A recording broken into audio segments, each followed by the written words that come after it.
j'inviterais les personnes des programmes patients à venir en avant. Comme ça, on va gagner du temps sur les présentations. Je vais vous présenter brièvement le programme. C'est un programme qui a été mis en place par l'Unité. On a investi 1 million avec les RUIS dans chacun des RUIS pour faire des projets majeurs d'amélioration de trajectoire de soins. Donc, chacun des RUIS a un projet qui va venir vous présenter aujourd'hui, un peu sous la même forme que ce qu'on vient de voir. Donc, un court résumé. Qu'est-ce qu'il faudrait faire pour faire ce genre de projet-là? Quelles sont les choses à prendre en compte? Donc, je vais commencer avec le RUIS de l'Université de Sherbrooke. Donc, j'invite Joël et Ariane à venir se présenter. Le bouton à utiliser est celui-ci. Oui, bonjour à tous. Je m'appelle Joëlle Bernard-Hamel.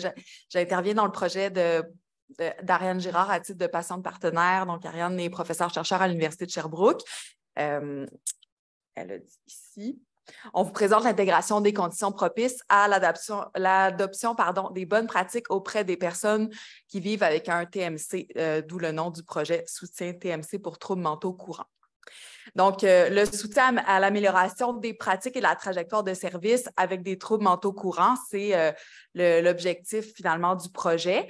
Pendant la période où ces personnes bénéficient de soins et de services de proximité en soins primaires, en soins de première ligne. Donc, c'est rattaché au RUIS de Sherbrooke là, que vous voyez ici. On vous présente un peu finalement la problématique sous la forme de ma trajectoire de vie à moi en tant que patiente partenaire, mais ça aurait pu être toutes sortes d'autres trajectoires de vie et de soins, là, comme on en voit des dizaines de milliers en première ligne dans un contexte de trouble mental courant. Dans mon cas, la détection du trouble mental courant s'est faite dans un contexte où j'étais suivie pour une maladie chronique physique. Donc, il y a eu à ce moment-là une détection des symptômes. Puis, par la suite, je me déplace un petit peu à gauche là, et rapidement, il y a eu une évaluation spécialisée par une psychiatre là, qui a détecté, qui a diagnostiqué le trouble mental courant, qui était dans mon cas un trouble anxieux. Et qui a eu en lien avec ça une ordonnance de médicaments. Puis, dans la gestion des soins et des traitements, là, je me trouve à la 3e colonne sur la diapo. C'est là où il y avait toujours un suivi par un psychiatre qui était fait parallèlement à une psychothérapie qui m'était offerte, je reconnais mon privilège là, mais qui m'était offerte parce que j'étais suivie au départ pour une maladie chronique physique. Fait qu'il y avait des services qui étaient offerts dans cette clinique-là, clinique externe pour les maladies physiques. Il y avait une médication qui était prise, qui a été interrompue pour une grossesse, mais la grossesse a été un point de fragilisation important. Tous ceux qui ont connu la période péri-postpartum là, savent à quel point ça peut mettre à rude épreuve une santé mentale. Ça a été mon cas, puis ça a fait en sorte que j'ai été à ce moment-là réévaluée par un psychiatre suite à mon accouchement parce qu'il y avait une exacerbation des symptômes. Le psychiatre que j'ai vu à cette époque-là me suggérait une TCC que je suis allée chercher en première ligne et j'ai été réévaluée à ce moment-là pour savoir si j'étais une bonne candidate là, pour progresser à travers la TCC. La gestion des soins et du traitement s'est faite surtout par le médecin de famille. Et puis, il y a eu, suite à ça, une période de rétablissement, puis, comme on voit souvent, une rechute en 2021 dans un contexte d'une deuxième grossesse. Mais la deuxième grossesse, c'est pas fini par une rechute. C'est aujourd'hui un bel enfant de 18 mois, mais ça a fait en sorte que j'ai été à nouveau dans cette boucle-là d'évaluation, de reprise de traitement. Puis, si je me trouve aujourd'hui avec vous, c'est heureusement parce que j'en suis rétablie, là, mais ça reste un travail du quotidien. Donc, ça me fait plaisir d'être avec vous aujourd'hui. Puis, je laisse la parole à Ariane. Merci beaucoup. On trouvait ça vraiment important de pouvoir vous présenter un peu notre perspective d'une trajectoire parce que c'est compliqué, c'est complexe. Chaque personne a une trajectoire qui va varier. Puis, récemment, en fait, le ministère a lancé un programme, là, le programme québécois pour les troubles mentaux, qui recommande là, que plusieurs besoins des personnes pourraient être répondus par des cliniciens de soins primaires, des équipes de soins primaires. Par contre, comme Joël a pu le montrer, c'est pas toujours simple, là, puis c'est pas toujours les équipes de soins primaires qui vont prendre en charge la situation ou les personnes, en fait, là, qui vont assurer la gestion des soins. Donc, ils n'ont pas toujours accès au soutien clinique et organisationnel requis là, pour s'assurer que les patients reçoivent les meilleures interventions qui vont cibler leurs besoins. Donc, nous, notre notre objectif, en gros, parce qu'on n'avait pas beaucoup de temps. Donc, c'est de trouver les meilleures façons d'améliorer en continu les pratiques, soutenant la trajectoire de rétablissement des personnes avec des troubles mentaux courants en soins primaires, en renforçant l'empowerment des professionnels, mais aussi les interactions entre l'ensemble des parties prenantes. Donc, on utilise, sans surprise, vous avez bien mis la table, donc on utilise une approche de recherche de type laboratoire vivant. Donc, on est au tout début du développement. Cette approche-là vise à accompagner les acteurs au développement d'innovation qui sont centrés sur leurs besoins, sur leur réalité. Donc, on travaille en parallèle des travaux de recherche. On effectue des activités de co-construction et de consultation avec nos partenaires, donc à petite échelle, donc à développer cette structure de partenariat-là. Et je vais vous présenter plus tard un des projets sur lesquels on va travailler. Mais notre approche de recherche, donc comment faire la recherche autrement, donc ça mise sur le développement, c'est ça, d'une structure de partenariat, puisque c'est ce qui nous permet d'innover dans des systèmes complexes. Et en fait aussi, une autre, il faut faire des projets en fait qui sont, ça nous permet de faire des projets qui sont centrés sur les besoins des utilisateurs et afin en fait d'optimiser les ressources et les processus qui sont existants. On veut s'assurer d'économiser aussi les ressources. Donc, c'est une approche qui permet de le faire. Dans cette optique-là. Donc, les conditions de succès, c'est sûr que c'est d'avoir une vision à long terme, mais c'est d'avoir la communiquer à son équipe, à ses partenaires, c'est de collaborer avec une variété d'experts et de spécialistes. C'est aussi de développer des relations qui sont éthiques et responsables avec les partenaires. Il faut prendre le temps de le faire. C'est pas simple. Puis aussi, c'est de prendre des décisions qui sont centrées sur les besoins de santé des personnes et aussi sur la réalité des différents systèmes de valeurs des acteurs qui sont impliqués dans la trajectoire. Donc, on sait que c'est pas simple dans une organisation, dans un CIS, il y a plusieurs systèmes de valeurs. Donc, il faut bien les comprendre, il faut s'adapter à ces réalités-là. Évidemment, on travaille avec plusieurs personnes, donc je ne suis pas seule dans ce projet-là. Mais voilà, donc oups, parfait. Je n'avais pas. C'est pas les questions. OK, parfait. On est allé vite, hein?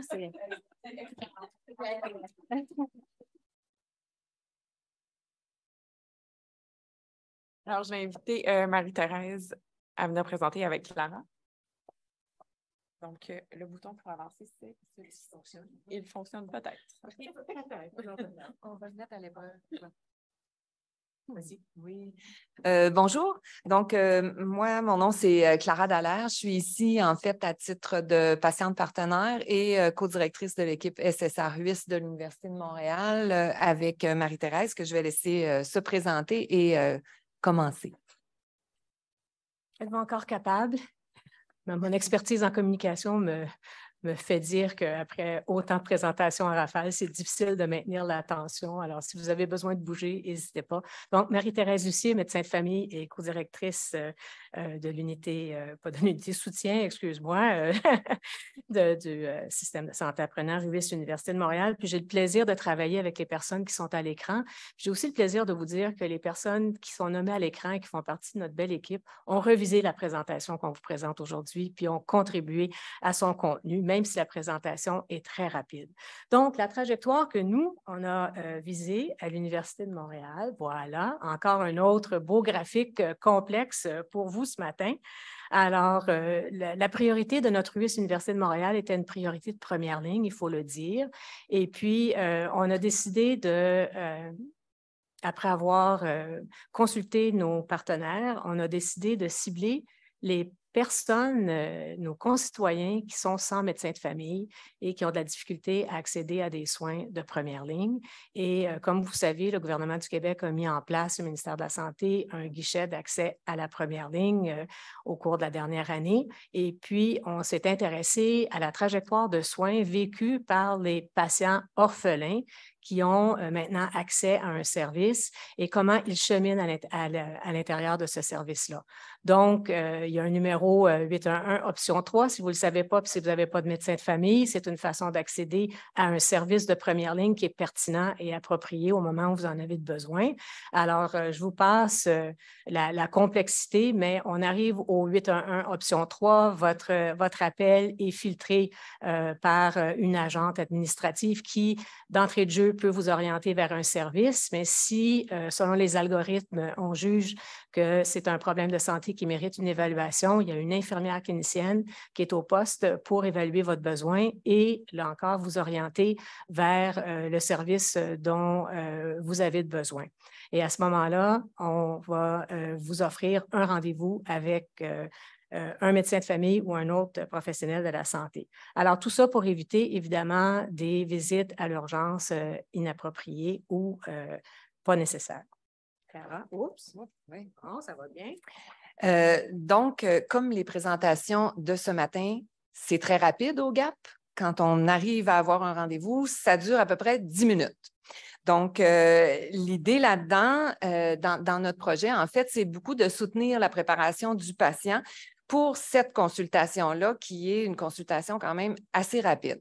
Donc, je pense que tout le monde le sait quand on se prépare à une consultation ou qu'on a besoin d'un soin, il faut quand même un peu organiser notre pensée, ce qui n'est pas toujours évident non plus. Donc, la liste de médicaments, les symptômes, qu'est-ce que moi je veux parler avec le médecin à ce moment-là. Et la plupart du temps, quand on arrive, si on ne s'est pas préparé, c'est un peu désorganisé dans notre esprit, puis on se sent pressé par le temps. Avec le GAP, c'est ultra pressé. Donc, nous, ce qu'on voulait, en fait, c'est de soutenir la préparation à la consultation via un formulaire, en fait, qui est disponible sur le site web Discutons Santé, qui est une fiche de préparation à un rendez-vous. Donc, ce qu'on a réfléchi, en fait, c'est d'essayer de voir où est-ce qui est le meilleur endroit pour introduire cette fiche-là pour que le patient soit en mesure de faire sa préparation avant qu'il ait accès au médecin de famille. Donc, actuellement, on est un peu dans l'observation de la trajectoire dans le GAP avec le CIUS de l'Est, c'est bien CIUS de l'Est, hein? C'est bien le CIUS de l'Est de l'île de Montréal. Donc, on est en train de regarder avec eux, avec leur organisation de GAP, parce que je ne sais pas si vous le savez, mais ça s'organise un petit peu de façon organique sur le terrain avec les besoins. C'est ce qui est en train d'être évalué aussi par le ministère de la Santé. Donc, il y a un peu de variation là-dessus, mais nous, on s'est concentré avec le CIUS de l'Est de l'île de Montréal et on est en train de voir où est-ce que pourrait être introduite cette fiche-là. Donc, on voulait, par cette fiche-là, préparer activement le patient à sa consultation pour pouvoir cerner le problème spécifique à la demande et le problème, en fait, qui est prioritaire pour ce rendez-vous-là. Donc, globalement, on aimerait bien sûr promouvoir l'autonomie du patient et promouvoir également aussi le partenariat entre le patient et le professionnel, améliorer la communication lors de cette consultation et contribuer à l'atteinte des objectifs d'une consultation dans ce cas-ci, ponctuel via le GAP. Et cette intervention-là, elle est basée sur 10 ans de recherche sur l'outil Discutons Santé et des outils comparables qui ont été publiés dans la littérature. Donc, on sait que ça fonctionne dans un contexte de recherche et là, c'est vraiment de savoir comment on peut l'implanter en contexte réel de soins et en espérant que ce soit adopté. Alors, tantôt, on vous a dit la trajectoire que le patient suit à l'intérieur du GAP, mais on s'est rendu compte en étudiant la trajectoire complète du patient orphelin qui n'avait pas accès à un médecin de famille qu'un des problèmes, c'était post-consultation médicale, qu'est-ce qui arrive? On sait que plusieurs de ces patients-là ont des besoins complexes et même si la consultation, c'est une consultation supposément pour un problème ponctuel, il reste que ces gens-là ont d'autres besoins et on était intéressé de savoir, après une première consultation via le GAP, qu'est-ce qui arrive à nos patients? On voulait essayer de documenter l'expérience patient et aussi l'expérience des professionnels de la santé en première ligne qui offrent ce type de rendez-vous-là. Donc, la deuxième partie ou le deuxième objectif de notre projet, c'est bien de documenter la trajectoire post-consultation. On a l'impression que ça va nous permettre, ou on espère que ça va nous permettre d'anticiper la charge réelle de travail pour les équipes de première ligne. Donc, conclure un épisode de soins, ça a l'air de quoi quand on est passé par le GAP, puis comment est-ce qu'on peut mieux gérer les ressources nécessaires pour continuer le service. La prochaine, on va la passer parce que vous connaissez très bien, puis je ne veux pas vous embêter avec l'ensemble des mesures et des indicateurs qu'on va utiliser, mais on pourra répondre à vos questions avec plaisir. Donc, je laisse la parole à Clara. Donc, en fait, à la question, ce qui distingue en fait la recherche, nous, on a plus opté pour ce qui distingue l'approche SSA. On est basé en fait sur des données probantes de recherche, comme Marie-Thérèse vient de l'exprimer. Alors, nous, en fait, on est parti pour un projet qui émergeait vraiment directement d'un besoin qui était identifié par le terrain. Et on a une vision commune, en fait, quant à l'intérêt d'introduire dans la trajectoire GAP en place l'approche patient discutons santé, qui a fait ses preuves, comme Marie-Thérèse le disait, depuis une dizaine d'années en recherche. Donc, on veut souligner aussi l'importance du partenariat à toutes les étapes du projet. Donc, depuis le début, quand ça a émergé du terrain, j'ai été impliquée dans la réflexion de tout ça. Et là, on est en train justement d'analyser qu'est-ce qui se passe dans un GAP, dans une trajectoire de patient dans le GAP. Et ma vision, en fait, de patiente aussi, on essaie de voir qu'est-ce qu'on peut faire pour optimiser au maximum cette trajectoire-là. Et ensuite de ça, il y a aussi la perception de la valeur ajoutée, non seulement pour le patient lui-même, mais qu'est-ce que ça va amener aussi à l'équipe quand un patient arrive préparé à son rendez-vous. Donc, ça optimise beaucoup et autonomise beaucoup le patient et ses capacités, mais en même temps, ça rend aussi la consultation beaucoup plus efficace, donc ce qui est beaucoup plus agréable aussi pour les gens qui y sont impliqués. Donc, on a un souci aussi partagé de développer cette approche-là pour le GAP, là, avec le CIUS de l'Est de l'île de Montréal, mais on espère éventuellement que ça pourrait être étendu à tous les GAP, mais éventuellement aussi, on a le droit de rêver, que ce soit aussi une pratique qui devienne plus courante pour justement préparer les patients à toute intervention clinique et se rendre compte aussi d'une plus-value quand on fonctionne en partenariat.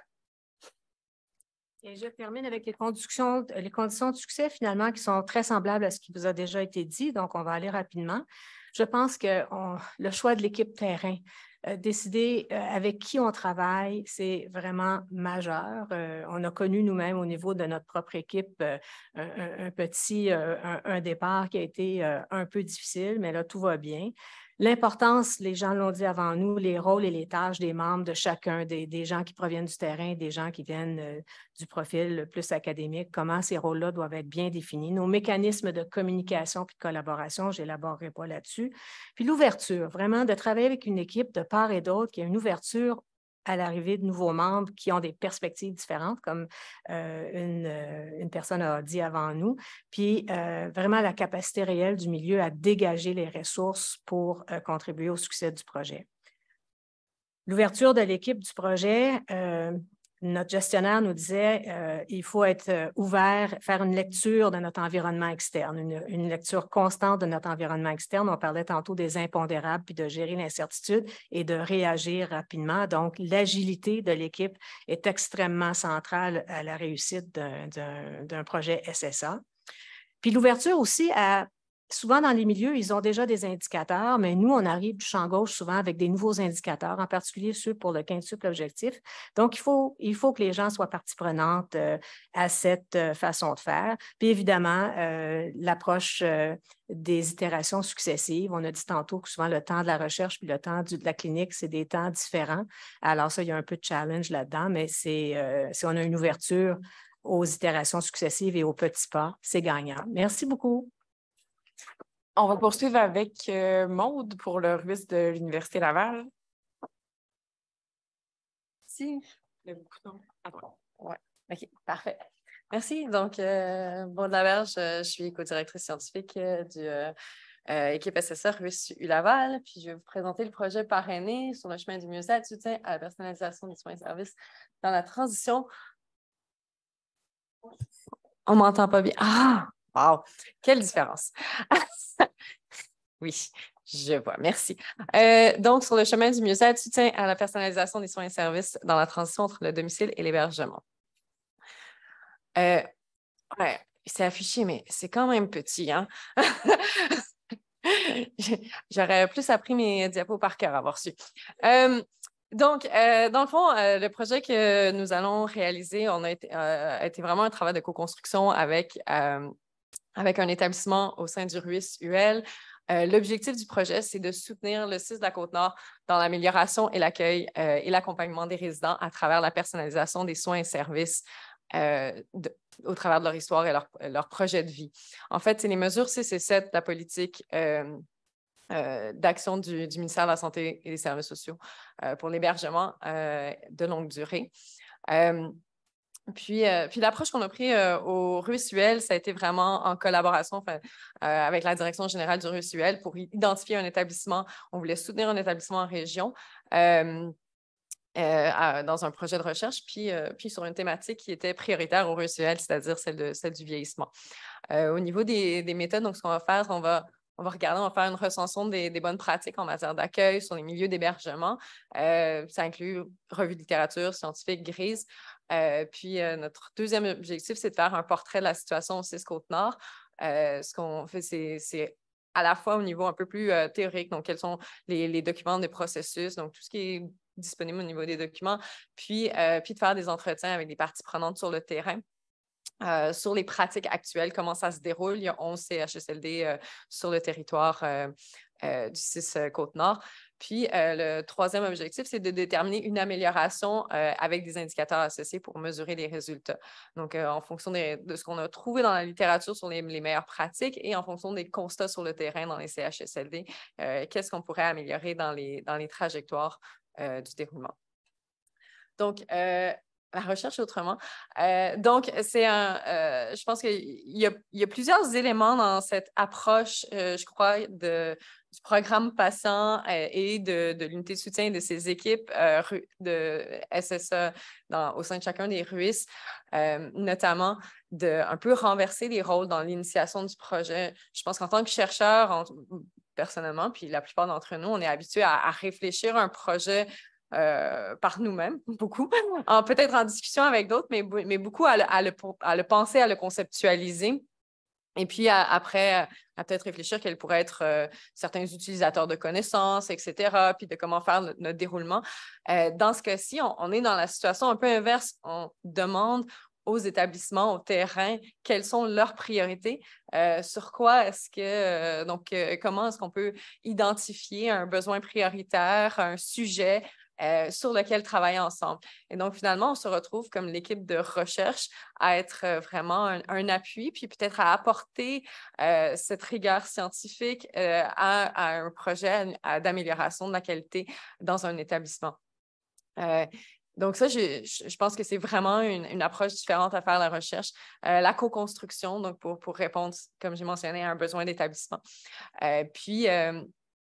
Puis, dans ce cas-ci, un lien direct avec une politique ministérielle. Donc, le CIS de la Côte-Nord est vraiment un établissement pilote phare pour la mise en œuvre de la politique du ministère de la Santé et des Services sociaux. L'autre élément aussi, c'est dans faire la recherche autrement. Généralement, lorsqu'on fait, moi, personnellement, fait de la recherche, on y va avec la proximité, les gens qu'on connaît. Puis quand on travaille avec le milieu, on pense « Ah, je suis à Québec en ce moment, donc je suis de Québec, je suis de la capitale nationale, j'ai déjà développé des collaborations, je connais les gens. » Et puis, dans ce cas-ci, ça a été un peu tout le contraire. En travaillant avec le RUIS, c'était on aimerait soutenir un établissement en région. Il y a énormément de défis reliés à travailler avec les établissements en région. Le milieu est complexe, donc il y a l'aspect de ruralité. Il y a les grandes distances qu'on n'y pense pas, même pour établir des relations quand on ne rencontre jamais les gens, puis que c'est beaucoup plus compliqué d'aller sur le terrain, de comprendre les réalités qui sont tout à fait différentes des nôtres. Puis aussi de travailler avec des gens qui ne sont pas exposés à la recherche très souvent. Donc, encore là, je dirais différemment de nos établissements affiliés au milieu universitaire, mais là, on est dans un milieu où il n'y a pas de comité d'éthique à la recherche. Ils n'ont pas une habitude où ils ne comprennent pas nécessairement ils ne sont pas exposés à la recherche puis aux bénéfices potentiels que ça peut avoir. Donc, je pense que c'est toujours un travail de communication à faire, puis d'apprendre à se connaître, de créer un lien de confiance avec ces partenaires-là. puis d'écouter leurs préoccupations, puis d'essayer d'y répondre, de les traduire en projet de recherche. Donc, je pense que c'est des éléments de succès. En tout cas, je l'espère. On est encore au début. Donc, il y a une communication continuelle avec les partenaires, essayer d'identifier les bénéfices, qu'est-ce qu'on peut leur apporter au milieu. Puis de s'adapter aussi. En tout cas, je trouve que ce projet nous demande une grande capacité d'adaptation, de s'ajuster à ces milieux collaborateurs. Puis, ils ont un rythme complètement différent aussi. Donc, la façon de faire la recherche, on suit des étapes qui prennent du temps. Puis, parfois, dans ce cas-ci, on s'arrime avec un milieu qui ont leurs objectifs, qui savent où ils s'en vont. Puis, ils sont sur un train sur un TGV, alors que nous, on est plutôt sur Via Rail on doit donner priorité à d'autres, aux trains de marchandises, etc. Donc, on a des pauses, des arrêts qu'on doit faire, alors qu'eux roulent à vive allure. Donc, voilà, je pense que c'est tout. Merci de votre... Merci, Maude. On va poursuivre avec le projet du RUIS de l'Université McGill avec Araceli. Bonjour, merci d'être là aujourd'hui. Je vais vous parler du programme patient du RUIS McGill qui s'appelle Amélioration des trajectoires des soins des infections respiratoires. Je m'appelle Araceli González-Reyes, je suis la coordonnatrice de l'équipe SSR RUIS McGill et qui est dirigée par Alexandra de Pocomandi et Sonia Lucier. Alors, pour commencer, je voulais vous parler un peu d'une description de RUIS McGill qui couvre 63% du territoire du Québec et a une population de 1,9 million d'habitants, soit environ les quarts de la population de la province. Et on a 8 établissements, excusez-moi, 2 CIUS, 3 CIS, un centre régional, une régie régionale et les conseils clés de la santé et des services sociaux. Alors, notre projet de programme patient est présenté ici. Voici un schéma d'autre niveau qui présente les trajectoires des soins liés aux infections respiratoires aiguës. Alors, on commence par la prévention qui se fait à la maison et peut se faire par des bonnes pratiques hygiéniques, la prévention du tabagisme et les vaccins. Une fois les gens rendus malades, la gestion de la maladie à la maison se fait plutôt par le partage de l'information, l'utilisation du 8-1, surtout avec l'option 3.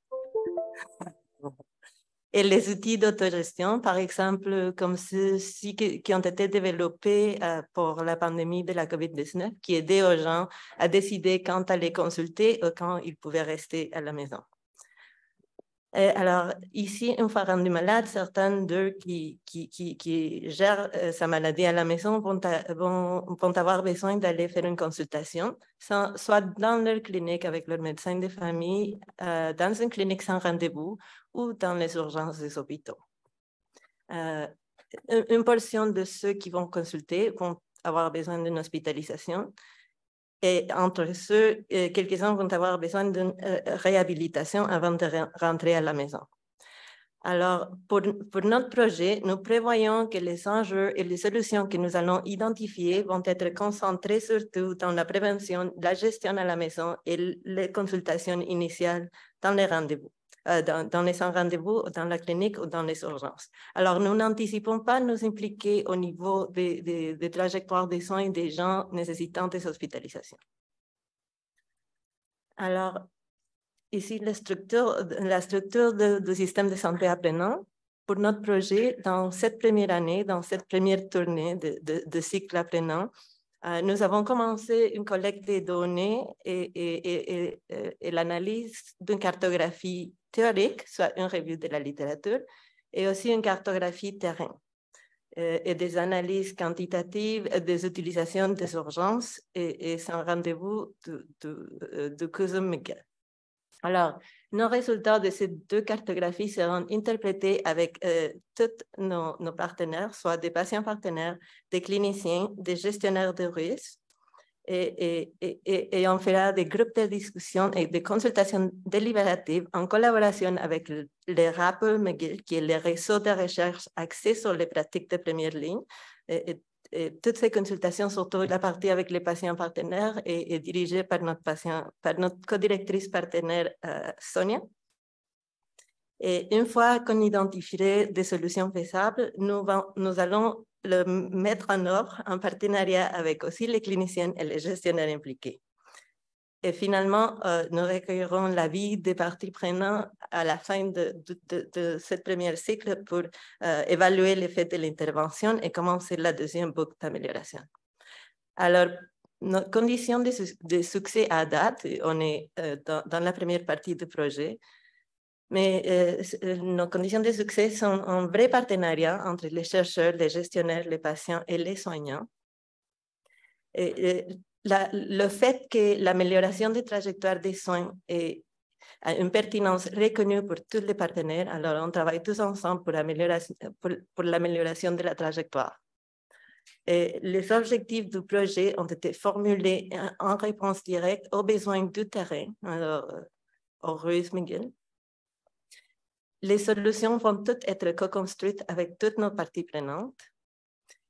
Et la mobilisation des expertises académiques va servir pour soutenir les améliorations de la trajectoire des soins. Et alors, le but ultime n'est pas de faire de la recherche, mais d'améliorer les trajectoires des soins. Et voici toute notre équipe complète et nos remerciements de nos partenaires.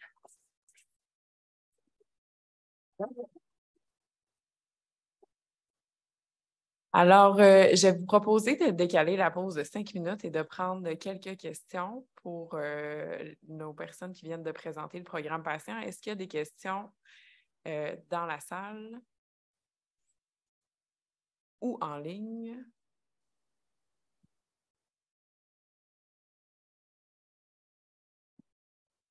Il y a une question en ligne, Mira? Non, il n'y en a pas. C'était super clair. On n'a eu presque aucun défi technique, donc c'est une excellente nouvelle.